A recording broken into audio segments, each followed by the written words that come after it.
านพ่อแม่พี่น้องข่อยชื่อว่านางบ่อฝ่ายเป็นก้นไต้แม่นหนึ่งหนังหาฟันก้นที่ได้ปลายออกมาแต่อินโดจีนเต็งเม็ดก็มีก้นไตก้นลาวก้นแก้วก้นแก้วเมนแกงก้นม่องนับได้เบือน3 ปีปั้น1975มามีฮอด1,700,000 ก้นที่ได้ปลายออกเสียบ้านนี่เสียเมืองหนังอินโดจีนกวางนั่นก็มีก้นไตสาว8,000 ก้นฮื้อต่อกับศูนย์ปวงสีเฟิ่นห้อยตอนนั้นเสื่องนั่นจังบ่มีหลายก้นฮู้จักกับก้นไต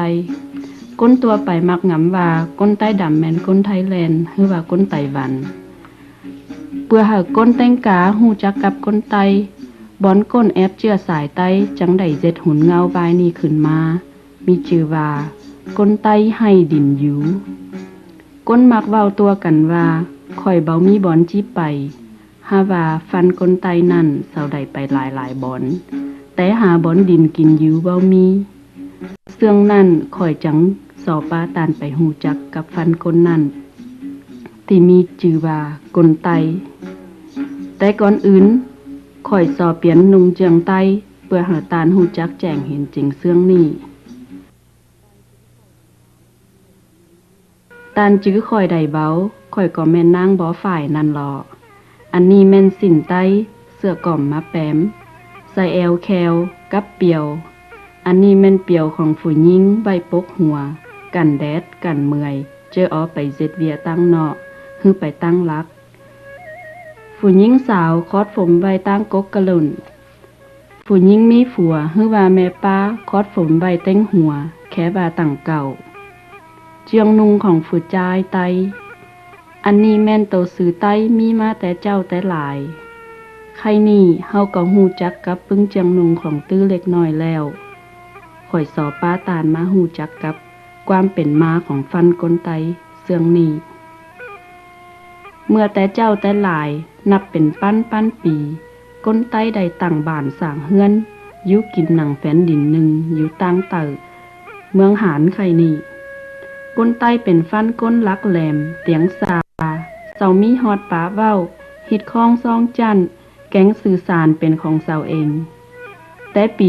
700เสาได้เต่าโฮมกันตั้งเป็นบ้านเมืองเหยาแข็งแห้งหนึ่งขึ้นชื่อว่าเมืองไตนานเจ้าก้นลาวก้นไทยแค่ว่าเมืองหนองแสครอบแดนเมืองนานเจ้าก็กกแต่ตั้งเต่าของแม่น้ำยังเซเต่าฮอดตั้งเหนือของอินโดจีนมีหลายเตือเมืองไต้นานเจ้าได้ต่อซ้นตับตีเจ็ดซึกกับเมืองทิเบตแก่งเมืองหานต่อมาฮอดปีปั้น1253เมืองนานเจ้าก่อนเหนียงซึกเสียเมืองห่างหานก้นไตจังแตะสาซ้ายปลายลงมาตั้งเต่อเสื่อง 1. ไตอาโฮมหนังเจ้าอาซัมกวางแฟนดินอินเดีย 2. ไตเหยาคือว่าไตซานหนังเจ้าซานกวางแฟนดินพม่า 3. ไตสยาม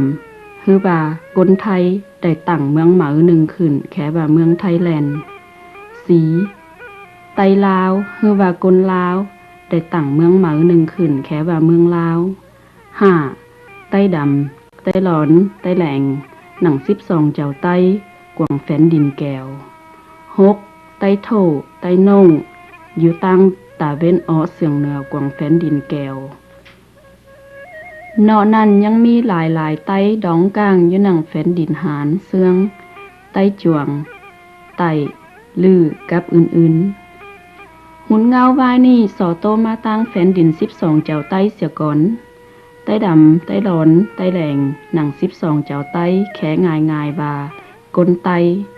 นับว่าเป็นก้นโสน้อยบุญตำหมดหนึ่งกวางฟันก้นไตเบาใดตื้อตาแต่งด่าเมืองด่าบ้านเสื่องเมืองลาวเมืองไทยไปไต้ก็นับได้สาว1 ล้านก้นตอนนั้น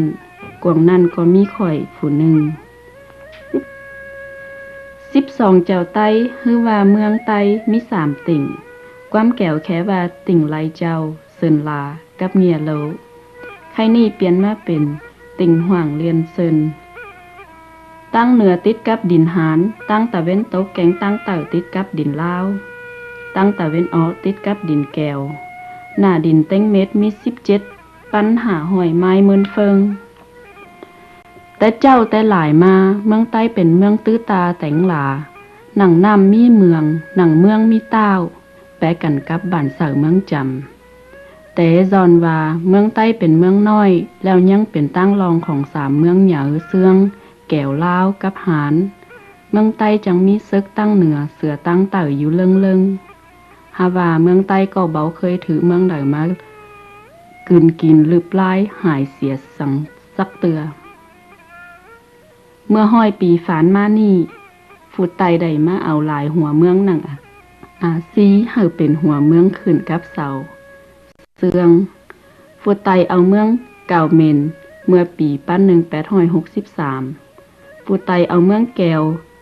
ตั้งเต่อเมื่อปี1867แล้วแค่จือบาโกแชงชินเอาเมืองแก้วตั้งเหนือแล้วแค่ว่าตรงแกง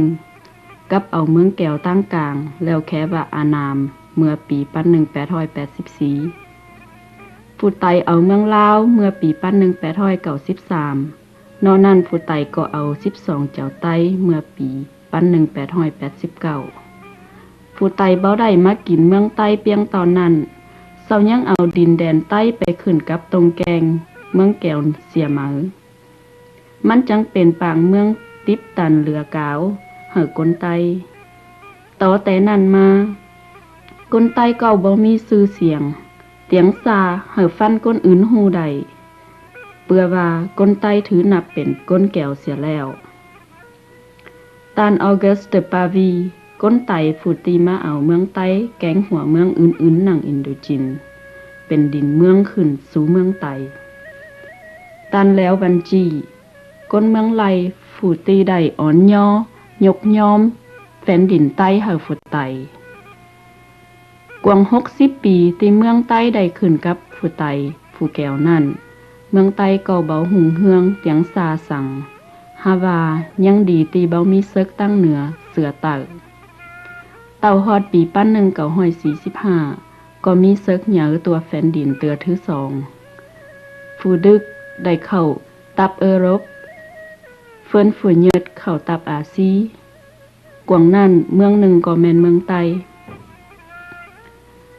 จอนว่าเมืองใต้เป็นตั้งรองของ3หัวเมืองฝูเยิดจังเข้ามาซับฝูไตขึ้นเมื่อดินหารเมื่อเบือน3ปี1945